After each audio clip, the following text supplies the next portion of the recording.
수 있도록 인도하여 주시옵소서. 예수님의 이름으로 기도합니다. 아멘. 마태복음 25장은 예수님께서 비유로 이 땅에 일어날 종말에 대하여서 우리에게 가르쳐주고 있습니다. 우리가 너무나도 많이 설교 말씀을 통하여서 들었던 열 처녀의 비유가 25장에 나오는데 25장 13절에 보면은 그런즉 깨어 있으라 너희는 그날과 그때를 알지 못하느니라 라고 경고하고 있습니다. 즉 열처녀의 비유를 하면서 기름을 준비하지 못해 혼인 잔치에 들어가지 못한 이 미련한 다섯 처녀를 향하여서 그런즉 깨어 있으라 너희는 그날과 그때를 알지 못하느니라 라고 하신 이 경고의 말씀이라는 것이죠. 이처럼 이 경고의 말씀을 통하여서 우리는 무엇을 알 수가 있냐면 이 땅에 살아가는 사람들에게는 두 가지의 종말이 있다는 것을 우리에게 가르쳐주고 있습니다. 자, 그때와 그 시를 알지 못한다는 것은 우리에게 임할 종말이 있다는데 그 종말에 대해서 알 수가 없다는 거예요. 그런데 그 종말이 성경에서는 두 가지로 이야기하고 있어요. 하나는 육체적인 죽음으로 임하는 종말이라는 것이죠. 그러니까 생명을 가지고 있는 모든 피조물들은 이러한 육체적인 죽음을 앞두고 있다는 거예요. 토요일 금요일인가 목요일날 이제 우리 막내를 학교에 데려다 주는데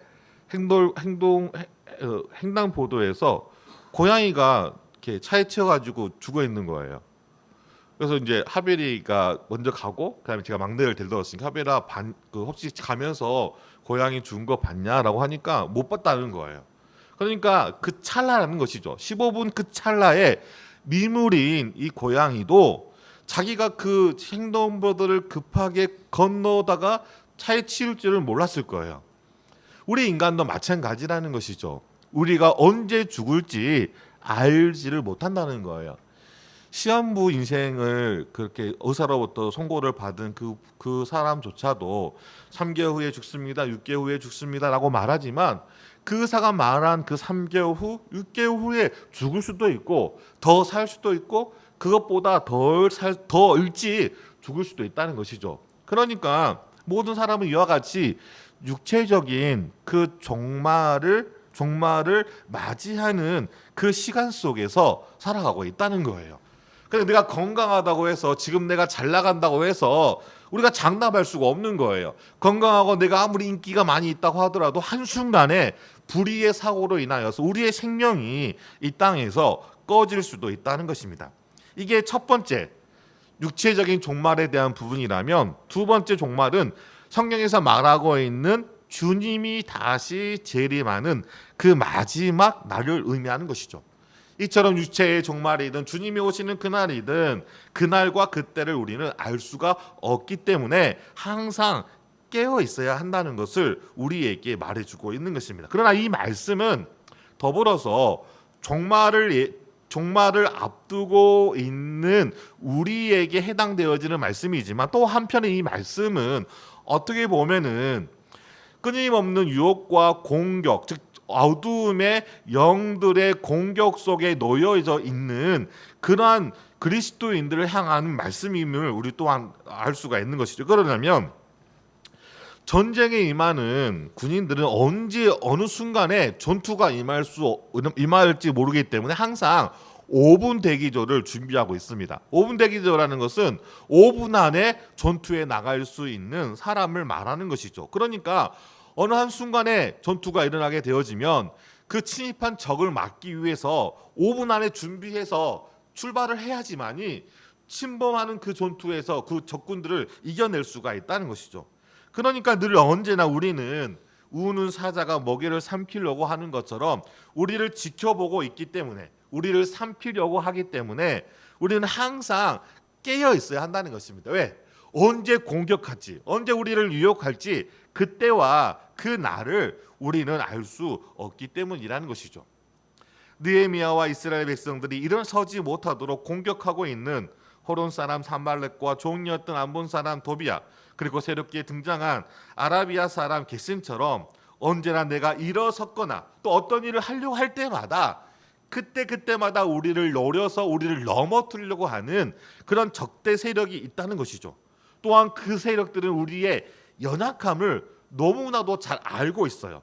우리가 어느 부분에 넘어지고 어떠한 순간에 우리가 영적으로 침체할지에 대해서 너무나도 잘 알고 있기 때문에 그러한 적들을 우리가 눈앞에 두고 있는 상황 속에서 우리는 항상 깨어 있어야 한다는 것입니다. 더욱이 예수님이 우리를 어두운 데에서 빛 가운데 불러내신 그 목적이 무엇입니까? 그것은 바로 아름다운 덕을 선포하며, 즉 하나님의 선을 행하도록 하기 위함이지 않겠습니까? 느헤미야와 이스라엘 백성들이 성벽을 세우는 것은 하나님의 그 선을 행하는 일 가운데 하나였습니다.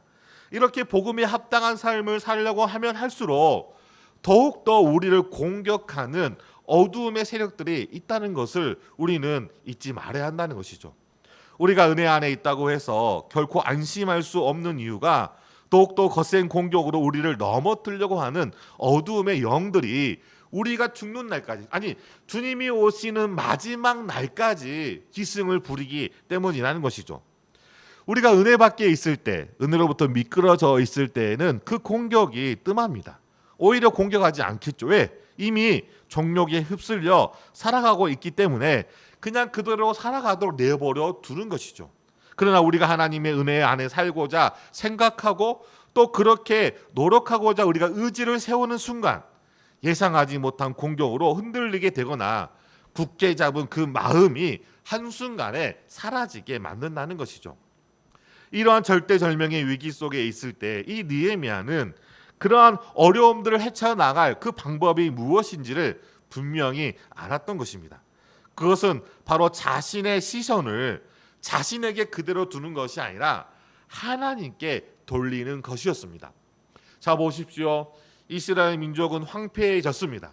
그리고 수많은 대적들로 인하여 공고한 상황 속에 있습니다. 그리고 당장 지금 하나님이 은혜를 주셔서 이제 일어서서 예루살렘 성을 건축하자라고 하는 그 타이밍에, 아주 절묘한 타이밍에 대적자들이 이스라엘 백성들과 느헤미야 앞에 나와서 네가 지금 바사의 나라의 왕을 거역하려고 하느냐라고 공격하고 있었던 것이죠.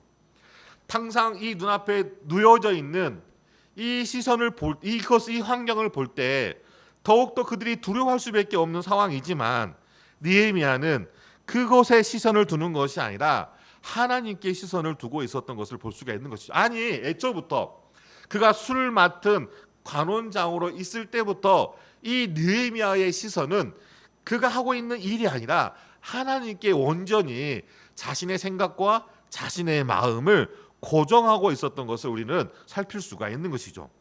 어떠한 위기의 순간에도 우리의 시선을 다른 곳으로 돌려서는 안 된다는 것을 말해주고 있습니다. 왜 그랬습니까? 하나님만이 우리에게 도움을 줄 유일한 분이시기 때문이라는 것이죠. 사람들은 어려움이 있을 때 가장 가까운 사람에게 도움을 요청합니다. 당연하지 않겠습니까? 자녀가 어려움이 있을 때 부모에게 손을 내밀고 또한 친한 친구에게 손을 내미는 것은 당연한 거예요. 그리고 또한 그러한 사람들을 통하여서 우리가 도움을 받으면서 우리가 생활하게 되어지는 것이죠. 더욱이 우리 인간은 이와 같이 관계 안에서 살아가기 때문에 사람에게 도움을 받는 것은 더욱더 중요합니다. 그리고 도움을 받으며 우리는 많은 위기들을 이겨내기도 하는 것이죠. 그럼에도 불구하고 성경은 관계 안에 너희가 살아가기 때문에 사람들에게 도움을 바라고 사람들을 의지해라 라고 말하고 있지 않습니다. 성경은 단 한 번도 우리가 바라고 의지해야 할 대상으로 사람을 말하지 않고 있다는 것이죠. 물론 우리가 이 말씀을 오해해서는 안 된다는 거죠. 그러면 모든 관계가 필요 없어, 하나님만을 바라봐야 돼 라고 우리가 착각해서는 안 된다는 거죠. 왜 그러냐면 하나님은 우리를 도우실 때 전혀 이상한 방법으로 도우시는 것이 아니라 관계 안에서 살아가는 우리이기에 그 관계를 통하여서 우리를 도우시기 때문이라는 것이죠. 그래서 예상하지 못했던 사람이 느닷없이 우리에게 도움을 줄 때가 있는 이유가 바로 여기에 있습니다. 그러니까 관계를 다 저버리라, 하나님만을 바라보라고 해서 이 세상의 모든 것 관계를 끊고 살아가라라고 하는 말씀이 아니라는 것이죠. 의지해야 할 대상이 누구인지를 분명히 우리가 알아야 한다는 것에 대하여 말해주고 있는 것입니다. 시편 118편 7절에서 9절 말씀을 우리 함께 같이 한번 읽어보도록 하겠습니다. 시편 118편 7절에서 9절 말씀입니다. 같이 읽겠습니다. 시작. 여호와께서 내 편이 되사 나를 돕는 자들 중에 계시니 그러므로 나를 미워하는 자들에게 보응하시는 것을 내가 보리로다. 여호와께 피하는 것이 사람을 신뢰하는 것보다 나으며 여호와께 피하는 것이 고관들을 신뢰하는 것보다 낫도다. 자, 시인은 우리에게 분명히 말씀해주고 있습니다. 사람을 신뢰하는 것보다 고관, 여기서 고관이라는 것은 권력을 가지고 있거나 힘이 있거나 능력을 가지고 있는 사람을 말하는 것이죠. 어떻게 보면은 우리가 살아갈 때, 우리가 도움을 요청할 때 그 도움을 요청하는 그 대상은 어찌하셨든 간에 나보다 조금 더 무엇인가를 있기 때문에 그것을 보고 우리가 도움을 요청하는 것이 아니겠습니까? 그러나 그러한 고관들을 신뢰하는 것보다 여호와를 신뢰하는 것이 낫다라고 우리에게 말해주고 있는 것이죠. 여호와께 피하는 것. 왜 그분께 피합니까? 그분을 신뢰할 만하고 믿을 만하기 때문에 그 여호와 하나님께 피하는 것이죠. 이처럼 성경은 끊임없이 사람과 고관들을 신뢰하는 것이 아니라 여호와 하나님만을 신뢰하도록 우리에게 말씀하고 있는 것이죠. 언제나 내 편일 것 같은 사람도 결국 내부적으로는 자신의 감정이나 외부적인 상황과 환경에 따라 변하기 때문에 우리가 그 사람에게 실망할 수밖에 없다는 것이죠.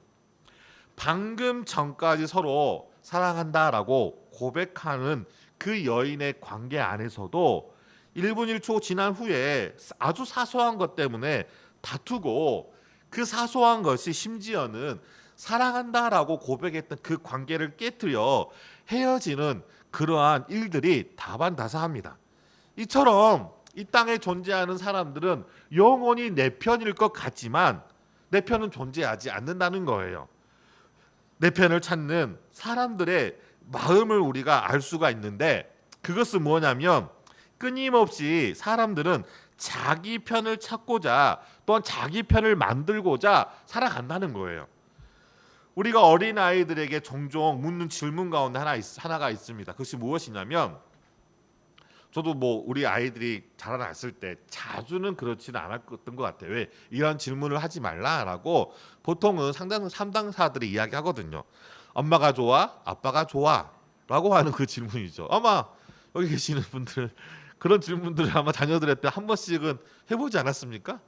저도 자주는 안 했던 것 같은데 지금도 가끔씩 이제 하나님한테 이제 아빠가 좋아, 엄마가 좋아?라고 하면은, 요즘 아이들은 아주 똑똑해가지고 이제 대답을 안 하더라고요. 뭘 하고 마음속 깊은 곳에 편을 만들고자 하는 사람의 심리가 있는 거예요. 고린도 교회의 문제 가운데 하나가 무엇이었습니까? 편을 나누어서 갈라지는 것이 아니었습니까? 이것은 사람의 마음의 성향이 그렇게 이끌려가는 거예요. 왜 그렇습니까? 하나님은 사람을 혼자 살도록 창조하시지 않으셨기 때문이라는 것이죠. 아담을 창조하셨을 때에도 2장 18절 말씀, 창세기 2장 18절의 말씀에 보니까 사람이 혼자 사는 것이 좋지 아니하니 내가 그를 위하여 돕는 배필을 지으리라라고 말씀하고 있는 것이죠. 그러니까 하나님은 사람을 지으셨을 때 혼자 살아가도록 지은 것이 아니라는 거예요. 사람들과 같이 관계하면서 살아가는 존재로 만드신 것이죠. 그것을 우리가 의존적인 사람으로 만든다는 거예요. 근데 여기서 착각해서는 안 된다는 것은 무엇이냐면, 관계를 만들어 주셨을 때 그 관계를 의존하기 위해서 만든 관계가 아니라는 거예요. 돕는 배필이라는 것, 서로 상호적으로 서로 도와주는 사람들로 만든다는 것이죠. 우리를 의존적으로 만들었다는 것은 사람을 의존하여서 살아갈 때 행복하게 만든 것이 아니라 하나님을 의존할 수 있는 대상으로 만든 거예요. 그러니까 인간이 하나님만을 의지할 때, 의존할 때 이 땅에서 행복한 삶을 살아갈 수 있도록 하나님이 우리 인간을 만드신 것이죠. 돕는 배필을 창조하는 것이지 의존할 수 있는 존재를 창조하신 것이 아니라는 거예요. 그래서 사람을 내 편으로 끌어들이기라기보다는 하나님이 내 편이 되어졌을 때 우리는 인생의 어려운 순간들을 헤쳐나갈 수가 있다는 것이죠. 이처럼 인간이 의존해야 할 대상은 오로지 하나님 한 분뿐이며 하나님만을 의지할 때 우리 인간이 이 땅에서 행복할 뿐만이 아니라 안전할 수 있음을 잊지 마시기 바랍니다. 그렇기 때문에 사람을 의지하지 말고 하나님을 의존하기를 성경은 끊임없이 우리에게 요청하고 가르치고 있는 것이죠. 느헤미야를 보시기 바랍니다. 만약 인간적인 생각을 하였다면 누구나 다 자신이 가지고 있는 것을 의지하여 그런 위기들을 해결하려고 하지 않겠습니까? 지금 가장 강력한 힘을 줄 수 있는 아낙타스다 왕의 이름만을 사용해도 대적자들을 쉽게 위협할 수 있었을 것입니다. 아니, 느헤미야가 술 맡은 관원이 될 수 있었던 것은 아마도 하나님이 이 느헤미야에게 은혜를 주셨기 때문이지 않았겠습니까? 아무리 하나님이 은혜를 베풀어 주셨다고 하더라도 이 느헤미야가 능력이 없었다면, 정말 능력이 없었다면 만약에 그 술 맡은 관원을 할 수가 있었을까요? 물론 능력이 없는 사람조차도 하나님이 사용하시면 그 일을 감당할 수 있도록 하나님께서 만드실 수 있는 전지전능하신 하나님이시겠죠. 그러나 하나님은 절대적으로 질서를 파괴하면서까지 우리에게 그러한 기적과도 같은 일들을 허락하여 주시지 않는다는 것이죠. 보통 시험 공부하는 이제 우리 학생들이 그래 하나님을 믿으면 지혜도 주시고 하나님을 믿으면 이렇게 열심히 기도하고 하면 잘 시험도 잘 보게 하실 거야. 또 그렇게 간증하는 학생들도 제가 몇 번 들어본 적이 있는 것 같아요. 그러면서 공부는 하지 않고 기도만 한다고 해서 하나님이 정말로 시험 볼 때 100점 맞게 해줄까요? 그렇지는 않는다는 거예요. 정말로 자기가 열심히 하고 정말 시험을 기도하는 가운데 시험을 잘 봤다는 것은 어떻게 보면은 하나님이 은혜를 주셔서 그 공부했던 그 분량의 그 부분이 잘 나왔기 때문에 어떻게 보면 점수를 잘 맞을 수도 있을 거예요. 제가 이제 그 신대원 들어갈 때 총신대 신대원 들어갈 때 이제 은혜로 들어갔다고 생각을 해요. 왜냐하면은 이게 그때는 좀 이렇게 아주 젊었을 때가 아니었으니까. 근데 이제 공부를 이렇게 그렇게 많이 할 수도 못했어요. 집중할 수가 없었어요. 어쨌든 간에 시간이 주어진 것만큼 정말로 이렇게 최선을 다해서 이렇게 공부하였고 그다음에 기도도 했었죠. 근데 은혜를 주신 것이 무엇이냐면 정말로 성경하고 철학하고 논리를 보거든요. 논술을 보는데 영어는 솔직히 포기했어요. 필리핀에 3년 동안 살아왔어도 영어는 아무리 공부해도 실력이 안 들더라고요. 영어는 제껴놓고 그냥 기본만 보자 하고 이제 성경하고 그다음에 철학하고 논술을 준비했는데 논술도 제가 생각했던 그런 예상 문제를 뽑아놨거든요. 그 뽑아왔던 문제 가운데 2문제가 나왔고, 그다음 성경도 어떻게 보면 쉽게 나왔는데 전체적으로 문제가 쉽게 나왔는데 신기하게도 제가 공부했던 부분에서 많은 문제들이 나왔었어요. 그러니까 공부하지 않고 하나님이 기도만 하면 점수를 잘 맞게 해준다? 또 좋은 성적을 맞게, 그건 아니라는 거예요. 열심히 하고 그리고 그 열심히 한 만큼 하나님 앞에 내 힘으로 부족한 부분들 하나님께 기도할 때 하나님은 환경과 상황들을 변화시켜 주셔서 그때가 아니면 할 수 없는 일들을 우리에게 하나님께서 보여주시고 경험하게 하시는 거예요. 느헤미야도 마찬가지였다는 것이죠. 분명히 술 맡은 관원으로서 어떻게 보면은 가장 높은 어떤 위치인데 그 위치에 올라갈 수 있는 그 능력을 갖추었기 때문에 더불어서 하나님이 은혜를 주셔서 술 맡은 관원을 맡을 수 있게 하지 않았겠습니까?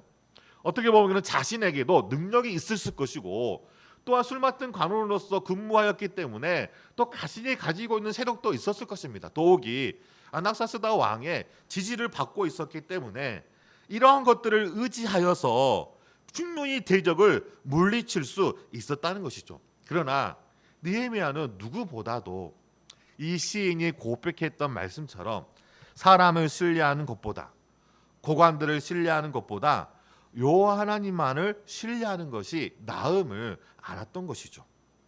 그 이유에 대하여 20절에 우리에게 말씀해 주고 있습니다. 무엇입니까? 하늘의 하나님이 우리를 형통하게 하시리니, 하나님만이 우리를 형통하게 하시는 하나님이시기 때문이라는 것이죠. 우리가 살아가는 이 땅의 모든 삶 가운데 일어나는 그 모든 일들은 하나님의 주권 아래에 있습니다. 하나님을 믿는 사람들은 하나님의 섭리를 인정하며 살아가는 사람들이지 않겠습니까? 하나님의 섭리하에 일어나지 않는 일은 존재하지 않으며, 우리가 우연이라고 생각하는 일조차도 하나님의 섭리 가운데 있음을 우리는 분명히 알아야 한다는 것이죠. 그렇다고 본다면 지금 눈앞에 놓여 있는 대적자가 있다 할지라도 느헤미야는 지금 일어나고 있는 이 일이 하나님의 섭리 가운데 있음을 분명하게 알았던 것이죠. 하나님의 어떤 섭리입니까? 우리를 형통하게 하시는 하나님이시라는 것이죠. 부모가 자녀들이 망하는 것을 원하는 부모는 존재하지 않아요. 하물며 하늘에 계신 우리 하나님, 우리의 아버지가 되시는 하나님께서 우리를 부르시고 택하여서 당신의 백성 자녀 삼아 주신 우리가 멸망당하거나 좌절하여서 고통 가운데 영원히 빠지기를, 그것을 원하시는 분이 아니라는 거예요. 하나님의 자녀들에게 원하시는 것은 한 가지예요. 이 땅에서뿐만이 아니라 영원에서도 형통하게 살아가는 것이죠. 하나님의 관심은 우리의 형통함에 있음을 잊지 마시기 바랍니다. 왜냐하면 우리를 형통하게 하시는 하나님이시라는 것이죠. 자, 형통이라고 하는 이 단어를 사전적 의미로 보면은 아주 간단하게 뜻대로 잘 되어가는 것, 모든 일이 뜻대로 잘 되어간다는 것을 의미합니다. 우리가 너무나 잘 알고 있는 한자성어인 만사형통이라는 것이 있죠. 만사라는 것은 만 가지의 일이 순리적으로 잘 풀린다, 잘 된다라고 하는 것이죠. 만 가지의 일이 잘 된다는 것을 뭘 의미하는 것입니까? 우리가 하고 있는 모든 일이 잘 된다는 거예요. 그래서 우리가 그것을 만사형통이다라고 말하고 있는 것이죠. 이게 세상에서 이 형통이라는 단어를 사전적으로 정의하고 있는 뜻이라는 것이죠. 그럼 본문에서 사용하고 있는 이 느헤미야가 형통하게 하신 하나님의 말할 때 이 형통의 의미는 동일한 의미가 담겨져 있긴 해요. 유익하다, 번영하다라는 말로도 사용되어지지만 돌진하다, 돌발하다, 건너다, 좋다라고 하는 의미로도 사용이 되어집니다. 이 형통이라는 이것에 정의하고 있는 다른 책을 보니까 형통이 필요한 사람들이라는 책이 있거든요. 이 책에 보니까 이 성경에서 말하고 있는 형통, 창세기부터 요한계시록에서 이렇게 형통에 대해서 말하고 있지 않겠습니까? 그 형통에 말하고 있는 이 세 가지의 의미를, 정의를 이렇게 설명하고 있는데, 하나는 형통은 하나님의 뜻대로 되어가는 것을 말한다라고 우리에게 가르쳐주고 있어요. 또 한 가지는 형통은 하나님과 소통하며 교통하고 소통하는 것을 말한다라고 말하고 있고, 마지막은 형통은 하나님께 유익하게 되어지는 것을 의미한다라고 말하고 있어요. 그러니까 성경에서 의미하고 있는 형통과 세상에서 바라보고 있는 형통의 그 뜻이 아주 다름을 볼 수가 있는 것이죠. 무엇이 다를까요? 그 형통의 주체가 다르다는 거예요. 세상에서의 의미하고 있는 형통의 주체는 나예요. 나를 중심으로 내가 하고 있는 그 일들이 잘 되어지는 것들. 청년 같은 경우에는 어떤 직장을 준비하고 있지 않겠습니까? 직장에 대해 내가 어떤 직장을 가지고 그 직장에 내가 어떤 꿈을 가지고 살아갈까라고 생각하면서 직장을 준비를 해요. 시험도 하고 필요한 자격증도 따고. 근데 자기가 준비하는 것만큼 잘 되어지면 형통하다라고 이야기를 하는 것이죠. 이와 같이 세상은 자기 중심으로 이루어진 일들이 잘 되어졌을 때 그것을 형통하다라고 하고 있는 것이죠. 그러니까 주체가 자기 자신이라는 거예요. 근데 성경에서는 주체가 내가 아니라 누구라고 말하고 있습니까? 하나님이라고 가르쳐주고 있는 것이죠. 자, 다른 성경을 보도록 하면 이 본문에서 사용하고 있는 이 형통이라는 이 단어가 다른 성경에 사용되어지는 것을 보면 우리가 이 부분을 더욱더 의미를 알 수가 있는데, 사무엘상 16장 13절을 같이 한번 보겠습니다. 사무엘상 16장 13절 말씀입니다. 같이 읽겠습니다. 시작. 사무엘이 기름 뿔병을 가져다가 그의 형제 중에서 그에게 부었더니 이날 이후에 다윗이 다윗의 영에게 크게 감동되니라. 사무엘이 떠나서 라마로 가니라. 여기는 보면은 형통이라는 단어가 없어요. 그렇죠? 형통이라는 단어가 없는데, 자, 여기서 보니까 여기서 이 사무엘상 16장 13절에 보니까 여호와의 영에게 크게 감동되니라라고 해서 크게 감동되니라라고 해석하고 있는 이 단어가 오늘 본문에서 형통하다라고 사용하고 있는 단어와 동일한 단어예요. 그러니까 이 부분을 보면 형통은 만사가 잘 되어지는 것을 말하기도 하지만 본질적인 의미에서는 평탄하게 흘러가는 것이 아니라 여호와의 영, 하나님의 영이 함께함으로 그것에 감동이 되어져서 내가 살아가는 것을 의미하는 거예요. 다른 말씀을 보면은 요셉이 보디발의 유혹을 저버리고 감옥에 갇힐 때 창세기 39장 23절에서 다음과 같이 말씀합니다. 간수장은 그 손에 맡긴 것이 무엇이든지 살펴보지 아니하였으니 이는 여호와께서 요셉과 함께 하심이요 여호와께서 그를 범사에 형통하게 하셨더라.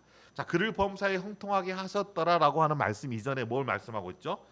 요셉과 함께 하심이요. 함께 하고 있는 여호와 하나님을 강조하고 있는 거예요. 자, 보세요. 지금 이 상황은 요셉이 감옥에서 나온 상황이 아니에요.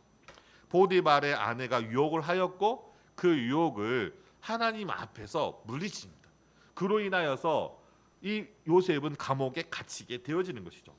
감옥에 갇혀 있음에도 불구하고 성경은 그를 형통하게 하셨다, 형통하게 되었다라고 말하고 있는 것이죠. 감옥 안이 형통한 상황입니까? 감옥 안은 형통한 상황이 아니에요. 언제 풀려날지 모르는 상황이라는 거죠. 왜 그러냐면 그 감옥은 어떤 감옥입니까? 술 맡은 관원과 떡 맡은 관원이 있는 감옥이에요. 술 맡은 관원과 떡 맡은 사람이 있는 감옥이라는 것은 아주 중범죄자들이 중죄를 저질렀을 때 가는 감옥이라는 것이죠. 그러니까 왕의 명령이 아니면 나올 수 없는 감옥이라는 것이죠. 그러니까 어떤 일정 기간 죄를 지었으니까 5년의 죄형을 살고 10년을 죄형을 살고 나오는 그런 감옥이 아니라는 거예요. 그러니까 그런 절대절명의 위기 상황 속에서, 감옥이라는 절박한 상황 속에서 요셉과 함께 하신 하나님 때문에 형통하다라고 성경은 이야기하고 있는 것입니다. 이 두 말씀을 통하여서 우리가 무엇을 발견할 수가 있습니까? 세상 사람들이 생각하는 형통의 개념과 다른 두 가지를 발견할 수가 있는 거예요. 하나는 무엇이냐면 성경에서 말하고 있는 형통은 관계 안에서 누리는 형통이라는 것을 우리에게 가르쳐주고 있습니다. 하나님이 함께 하심으로 경험하는 형통이라는 것이죠. 문제가 잘 풀리고 하고 있는 일들, 계획하고 있는 일들이 잘 돼서 형통하는 것이 아니라, 비록 그것이 잘 안 되더라도, 내가 가고자 하는 그 길이 막혔다 할지라도 하나님이 함께 하시면 우리는 그런 상황 속에서도 우리가 뭐 할 수가 있다는 거예요? 형통함을 누릴 수가 있다는 거예요. 성경은 하나님과 함께함이 내게 복이라라고 가르쳐주고 있습니다. 왜 하나님과 함께함이 내게 복일까요? 모든 것을 창조하신 하나님이시기 때문이라는 것이죠. 인간의 비참함은 여기서부터 시작되어지는 것입니다. 하나님과 관계할 때, 하나님과 함께할 때 인간은 형통하며 복된 삶을 살아갈 수가 있는데, 하나님과 멀어졌기 때문에 우리가 인간의 삶을 살아가면서 비참하게 살아가게 되어지는 거예요. 여러분의 지금 살아가는 삶을 한번 보시기 바랍니다. 하나님 안에서 형통함을 누리고 있습니까? 그렇지 않다면 여러분과 하나님과의 관계를 먼저 살펴봐야 한다는 것이죠. 내가 이것이 부족하고 이것이 채워지지 않아서 내가 형통하지 못해, 내가 복된 삶을 살지 못해, 나의 인생은 왜 불행한가? 라고 생각할 수가 있다는 것이죠. 제가 하나님을 믿기 전까지는 제 삶은 이러한 삶이었어요. 제가 고3 때 처음 하나님을 믿게 되어졌거든요. 고3 이전까지는 하나님을 믿지 않는 삶이었어요. 항상 원망했어요. 불평했어요. 무엇을 원망했냐면 부모님을 원망했죠. 부모님을 원망할 수밖에 없는 상황이었기 때문에 하고 싶은 것이 많았지만은 그것을 할 수 없는 그런 상황과 환경이기 때문에 많은 부분들에 있어서 원망을 많이, 그것을 부모님한테 내색하지는 않았죠. 내색하지는 않았지만은 속으로도 굉장히 그러한 것들 때문에 많은 절망과 많은 어려움이 있었던 거예요. 그런데 이제 그리스도를 믿으면서 그게 부모를 잘못 만나서 그랬던 것이 아니라는 거예요. 내가 하나님께 멀어졌기 때문에 내 마음에 그런 원망과 불평이 가득 찬 거예요. 죄가 그것을 속이는 거예요. 뭐라고 속입니까? 야, 네가 이것을 할 수가 없잖아. 이것이 채워지지 않았기 때문에 그런 거야. 네가 만약에 이것들을 더 배웠더라면, 이것들이 채워졌더라면 아마 다른 친구들처럼 더 잘 됐을 거야. 다른 친구처럼 그 길을 갔을 거야. 라고 우리에게 속이는 거예요. 근데 객관적으로 한번 따져봅시다. 객관적으로 따져봅시다. 서울대에 들어가는 사람이 숫자가 한정되어져 있죠. 많은 사람들이 서울대 들어가고 싶어 해요. 그래서 수많은 사람들이 그 서울대를 향하여 공부를 해요. 어떻게 하면 서울대를 잘 들어갈 수 있을까라고 하면서 좋은 어떤 학원, 좋은 과외 선생을 심지어는 돈 많은 들어서 배우고 또 공부를 해요. 덜어는 그들 가운데 서울대를 들어간 사람이 있어요. 그렇다고 해서 모든 사람들이 좋은 학원을 다니고 좋은 어떠한 많은 돈을 들여서 그러한 어떤 것을 공부한다고 해서 서울대에 들어갈 수 있는 사람이 많지는 않다는 거예요. 왜? 제한된 숫자이기 때문에. 근데 사탄은 그렇게 속이는 거예요. 물론 그것을 배우고 공부하다 보면은 그러한 또한 어떤 뭐랄까 그런 자격들, 그런 능력들이 채워지긴 하겠죠. 그러나 그러한 것들이 다 모든 것들의 그런 고통으로부터 우리를 성공으로부터 이끄는 것이 아니라는 거예요. 왜 그렇습니까? 제가 그 중학교 맡을 때, 중학교 교육자 생활을 했을 때 어떤 이제 신방을 갔는데 중3짜리 아이였어요. 공부를 진짜 안 해요. 중3인데 공부를 안 해요. 그래서 이제 부모와 같이 신방할 때에는 부모가 있으니까 아무 말도 안 하더라고요. 그래서 이제 따로 우리 중학생들이 좋아하는 것이 햄버거이지 않겠습니까? 그래서 학원가의 맥도날드 그 햄버거 집 앞에서 제가 많이 살았거든요. 그래서 뭐 금요일 날에는 맥도날드 데이라 해가지고 저는 이제 뭐 이렇게 맥도날드에 앉아 있고 학원 가는 애들이 학원 끝나거나 가기 전에 맥도날드 오게 해요. 그래서 맥도날드 하나 시켜서 먹고 가기도 만든 것이죠. 이야기하면 좋고 이야기 안 하더라도 그냥 먹고 가라고. 그러면 이제 이렇게 그 들렀다 갔다 하는 아이들이 있거든요. 그 아이도 이제 그때 와가지고 물어봤죠. 왜 이렇게 어깨 공부를 안 하느냐라고 했더니 그 아이가 이런 말을 해요. 자기 아버지가 서울대 나왔어요. 서울대 나왔는데 살아가는 모습을 보니까 변변치 않는 직업을 가지고 살아가고 있는 거예요. 그리고 또 가정도 그렇게 자기가 생각했던 것만큼 서울대 나왔으면은 좀 더 사람들이 이렇게 좀 뭐랄까 훈모할 수 있는 그런 어떤 직장이라든가 어떤 가정이 아니라는 거예요. 그러니까 학생 생각이 서울대 나온다고 해서 잘 되는 것이 아니다. 그렇게 굳이 내가 그렇게 열심히 공부할 필요가 있어? 라고 생각을 하는 것이죠. 잘못된 생각을 하고 있는 것이죠. 그 생각을 고쳐줬는데 뭐 반틈은 맞고 반틈은 틀리다는 거예요. 반틈이 맞는 것을 그렇게 한 만큼 자기가 선택할 수 있는 상황들은 많아지는 거예요. 높은 위치나 좋은 환경이 주어지면 10개를 선택할 수 있는 상황이겠지만 그렇지 못하면은 이 10개조차도 선택할 수 없는 상황이 되어지겠죠. 그러니까 부모들이 열심히 자녀들에게 정말 열심히 공부할 수 있도록 그렇게 뒷바라지하는 이유가 자기가 어른이 되어졌을 때, 청년이 되어졌을 때 많은 것들을 선택할 수 있도록 하기 위한 것이 아니겠습니까? 그렇다고 해서 그렇게 많은 것을 선택해서 성공했다고 해서 정말 행통한가, 잘 산가, 행복한가라고 말하면 그건 또 다른 문제라는 거예요. 왜? 성경에서는 그런 것들이 우리가 그런 것들로 인하여 행복하고 형통하다라고 가르쳐주고 있지 않기 때문이라는 것이죠. 그 이유는 분명합니다. 왜 그러냐면 그러한 것들로 인하여서 우리가 형통하다고 한다면, 기쁘다고 한다면, 만약에 그런 것이 사라지면 그럼 우리는 불행할 수밖에 없는 것이죠. 그게 바로 이 땅에서 살아가는 인간의 한계라는 거예요. 자, 보세요. 돈이 많으면 나는 행복해 라고 하는 사람은 당연히 행복하기 위하여 뭘 벌겠죠? 돈을 벌겠죠. 그러면 얼마만큼 벌어야지만이 그 자신의 행복의 기준을 채울 수가 있을까요? 자, 혹여나 채워진다고 하더라도 상황과 환경이 너무나 급변한 상황이기 때문에 자기가 모아놓은 그 재물을 순식간에 잃어버릴 수가 있어요. 그러니까 잃어버릴 수도 있고 낭비할 수가 있다는 그 마음의 그 불안감들이 무엇을 깨뜨리는 것이죠? 행복을 깨뜨릴 수밖에 없다는 것이죠. 그러니까 이 땅에 우리가 생각하고 있는 것, 채워지고 얻고 누리는 것들이 행복을 가져다 주는 것이 아니라 하나님과 멀어졌기 때문에 우리가 불행하며 고통스러울 수밖에 없다는 것을 성경은 우리에게 가르쳐주고 있는 것이죠. 관계 안에 살아가는 우리 인간이 조금만 그 관계가 어긋나기만 한다면 지금까지 좋은 모든 관계들이 그 어긋난 그 관계 하나로 다 깨트려지고 그 어긋난 그 관계 하나로 우리는 걱정할 수밖에 없는 것이 우리 인간이 가지고 있는 연약함이라는 것이죠.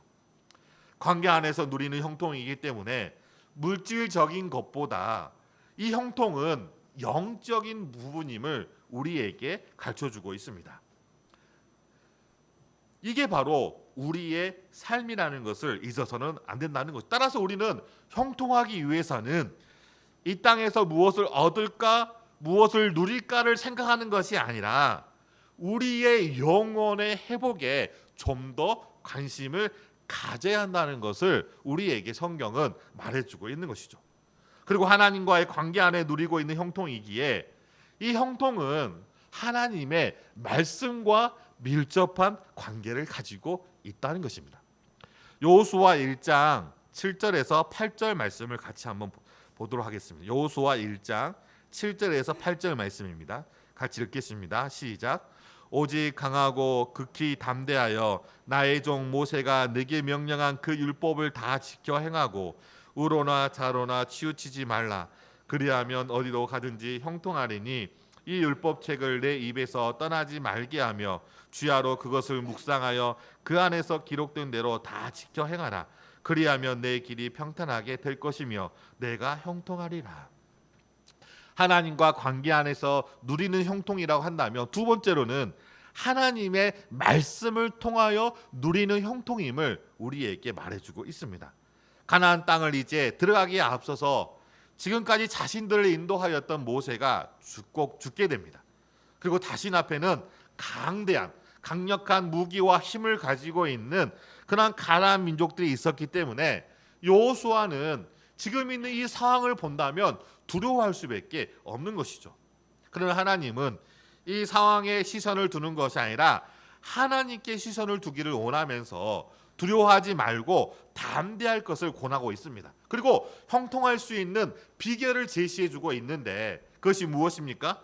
율법을 다 지켜 행하고 어느 한쪽으로 치우치지 말고 말씀하신 그 길로만 걸어가면, 그리고 그것을 묵상하며 그 안에 기록된 대로 다 지켜 행하면 너희들이 형통하게 될 것이다 라고 말씀해 주고 있는 것이죠.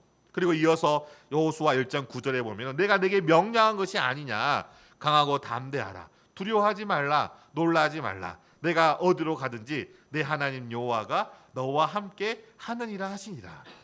자, 이 말씀을 생각한다면 우리가 하나님과 함께 할 때, 그리고 그 하나님의 말씀에 순종하며 살아갈 때 우리가 진정한 행복과 형통함을 누리며 살아갈 수 있다는 것을 우리에게 가르쳐주고 있는 것입니다. 여러분들은 이러한 형통의 은혜를 누리고 있습니까? 육체의 고통이 형통의 은혜를 누리지 못하게 한다고 생각하는 것은 어리석고 무지한 생각임을 우리는 알 수가 있는 것이죠. 그렇게 생각할수록 사탄은 우리를 속이고 있는 것입니다. 지금 내가 누리지 못한 것, 가리지 못한 것으로 인하여 내 삶이 불행하고 형통하지 않게라고 생각하도록 우리를 만든다는 것이죠. 지금 하나님이 나와 함께 있는데 그 하나님으로 만족하지 못하고 하나님이 지금 나와 함께 하시면 이 문제도 해결되고 이런 어려움도 극복되는데 그렇지 못하는 현실로 인하여 우리는 하나님을 원망하고 심지어는 하나님을 떠날 때도 많이 있다는 것이죠. 이렇게 사탄이 우리를 속이는 그러한 속임에 넘어가지 않도록 우리는 깨어 있어야 한다는 것이죠. 형통하지 못하는 이유는 다른 사람들이 가지고 있는 것을 내가 가지지 못하다고 해서, 다른 사람들이 누리고 있는 것을 내가 누리지 못한다고 해서 그런 것이 아닙니다. 나의 하나님의 영이 나와 함께 하지 않아서 내가 하나님의 영으로 감동되어져 있지 않기 때문에. 자, 감동되어져 있지 않다는 것은 뭘 의미합니까? 은혜 안에 있지 않기 때문에 내가 형통하지 못하고 내 삶은 왜 이래? 나의 환경은 왜 이래? 라고 원망하고 불평하는 것이죠.